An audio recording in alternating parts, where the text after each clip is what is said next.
Bienvenue, frères et sœurs, chers amis, dans le matin de réveil. J'espère que vous allez bien et pour commencer, j'aimerais que nous puissions prier ensemble. Seigneur Jésus, merci pour ta grâce. Merci pour ta fidélité, ta présence. C'est un privilège de te connaître. Et merci pour le salut, pour la vie éternelle. Je te rends grâce pour chaque personne qui est présente ce matin. Viens te glorifier, viens toucher les cœurs, viens nous édifier par ta parole et donne-nous de toujours vivre par la foi. Parce que la foi est une puissance. À toi soit toute la gloire. Merci Jésus. Amen. Amen. Voilà, alors ce matin, je voudrais continuer à vous parler du salut. Et j'ai à cœur ce matin de parler à celles et à ceux qui se sont éloignés de Christ.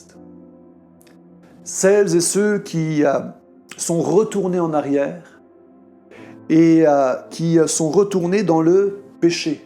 Alors voyez-vous, je ne rentrerai pas dans les détails du pourquoi. Pourquoi, à un moment, un chrétien peut retourner en arrière, peut retourner dans le péché et finalement se perdre. Ce n'est pas le sujet de mon entretien ce matin avec vous, mais j'aimerais qu'on puisse lire 2 Pierre chapitre 2 du verset 20 au verset 22.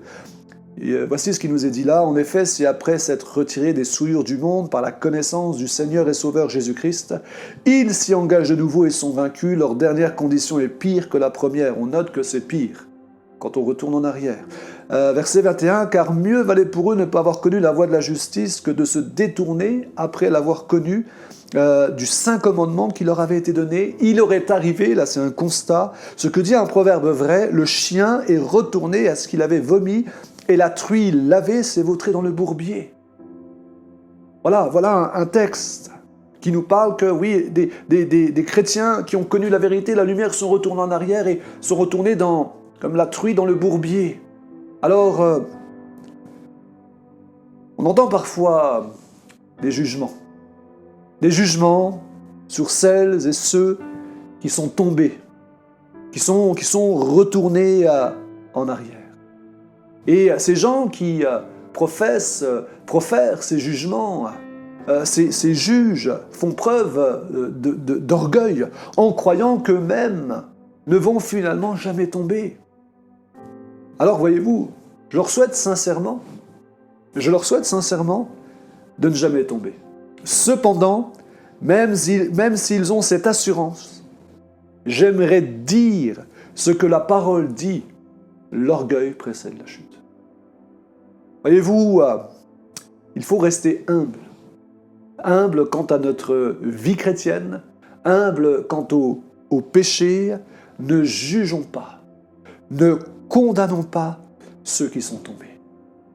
Et ce matin, j'aimerais dire, et peut-être vous qui m'écoutez, peut-être plusieurs qui m'écoutent, peut-être vous êtes tombés. Alors j'aimerais vous dire, vraiment, sincèrement, du plus profond de mon cœur, revenez à Jésus. Revenez de tout votre cœur à Jésus-Christ. Votre éternité, votre salut est en jeu. De grâce, revenez à Jésus. Je voudrais vous adresser cette parole d'Actes chapitre 3, versets 19 et 20. Repentez-vous donc et convertissez-vous pour que vos péchés soient effacés, afin que des temps de rafraîchissement viennent de la part du Seigneur et qu'il envoie celui qui vous a été destiné, Jésus-Christ. Repentez-vous. Revenez de tout votre cœur. Demandez pardon à Jésus. Et je sais que certainement dans vos cœurs, vous avez ce désir de revenir. C'est difficile parfois de revenir. C'est difficile parfois de demander pardon parce que peut-être on pense à tort que nos péchés sont trop importants, que Dieu ne nous aime plus, que Dieu ne veut plus de nous. Alors j'aimerais parler à ceux qui ont du mal de revenir ce matin. Et j'en ai connu. Et voyez-vous, j'aimerais faire tomber des barrières. On parle de gestes barrières pour limiter la contagion du virus. Moi, j'aimerais vous parler et faire tomber, non pas des barrières pour la contagion du virus, mais faire tomber des barrières qui empêchent que le virus du pardon de Dieu vienne dans vos vies. Et vraiment, je prie de tout mon cœur que s'il y a un virus qui est excellent et qui doit vraiment venir dans vos cœurs, c'est le virus de l'amour et du pardon de Dieu. Amen. Le virus de l'amour et du pardon de Dieu. Et pour cela, il y a des barrières à faire tomber. La première barrière, c'est de croire que Dieu vous condamne. Que Dieu vous regarde et qu'il dit, lui je le condamne, ou elle je la condamne. Dieu ne vous condamne pas. Dieu vous aime. La deuxième barrière, c'est lorsqu'on est dans le péché et qu'on veut revenir, il y a toutes sortes de pensées d'accusation qui viennent. Des pensées de culpabilité. On est culpabilisé. On se voit comme un coupable. On se voit comme un coupable. Et effectivement, nous sommes coupables. Mais voyez-vous, Dieu ne vous voit pas comme un coupable. Dieu vous voit comme son fils, son enfant. Dieu veut vous faire grâce. La grâce de Dieu. La grâce de Dieu. La Bible dit là où le péché a abondé, la grâce est là surabondée. La grâce est venue sur votre péché, couvrir votre péché. De grâce, cette barrière doit tomber aujourd'hui. La barrière de la condamnation, la barrière de la culpabilité, la barrière de l'accusation. Quand, c'est vrai, on a pu pécher ou on est dans le péché, et puis qu'on veut revenir, il y a toutes sortes d'accusations. Tu es trop comme ceci, tu n'es pas assez comme cela. Regarde comment les autres vont te regarder, etc., etc. Toutes sortes d'accusations. Mais j'aimerais vous dire que Dieu ne vous accuse pas. L'accusateur, c'est le diable. Apocalypse chapitre 12, verset 10, nous dit que le diable a été précipité, l'accusateur de nos frères, qui les accusait devant Dieu jour et nuit.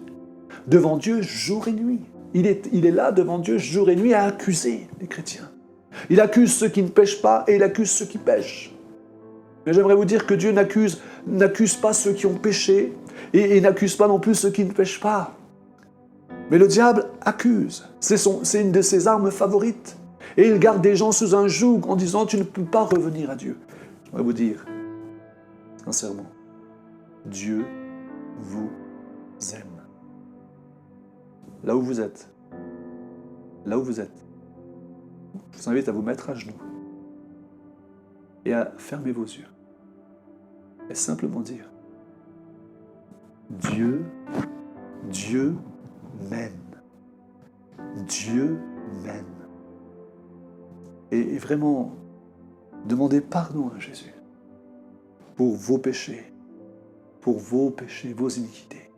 Et dire Seigneur Jésus, vous allez prier, restez dans cette position à genoux devant Dieu. Seigneur Jésus, je te demande pardon. Je reviens à toi de tout mon cœur. Ça fait trop longtemps, Seigneur. Toi, mon âme dépérit. Je souffre. Pardon, Seigneur. J'ai tellement besoin de toi dans ma vie. Et je sais que tu m'aimes. Moi, je ne t'ai pas aimé comme j'aurais dû. Mais Seigneur, je viens dans ta grâce. Je viens devant toi tel que je suis. Et je sais que tu m'acceptes. Je sais que tu m'acceptes. Je sais que ton sang me purifie de tout péché, de toute iniquité. Le salut vient maintenant dans votre vie. Maintenant, là, vous allez vous relever. Maintenant, vous pouvez vous relever. Vos péchés sont pardonnés. Je sais que Jésus vous a pardonné. Je sais que Jésus vous aime. Et je sais que aussi loin vous étiez partis, aussi forts étaient vos péchés, aussi fort est l'amour de Dieu maintenant. C'est un nouveau départ dans votre vie. Tout va changer pour vous. Amen. Amen. Que le Seigneur vous bénisse. Voilà, et je suis très heureux d'avoir pu vous apporter cette parole de Dieu. Que Dieu vous bénisse. Que Dieu vous bénisse abondamment et à bientôt dans Matin de Réveil.